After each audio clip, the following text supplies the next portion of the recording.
All right, and welcome to week 39. Very full week in regards to kind of a lot of different central bankers speaking, including a lot of Fed governors. I believe there's something like 16 different speeches coming from federal board governors, and we also have a Bank of England Independence conference where Lagarde will also be speaking, in addition to, of course, Carney and Draghi.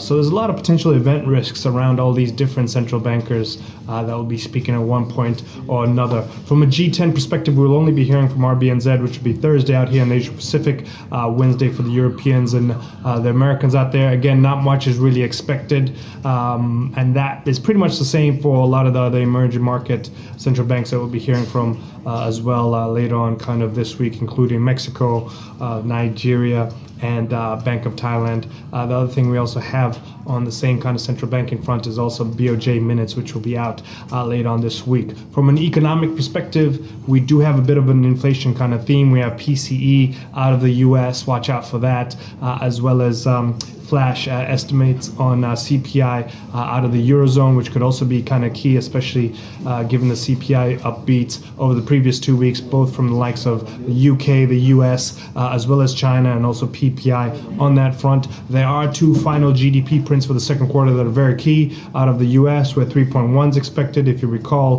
we got a 3% print last time when 2.7 is expected, so it'll be interesting to see how that closes. And of course, I believe 1.7 expected out of the UK from a final GDP print.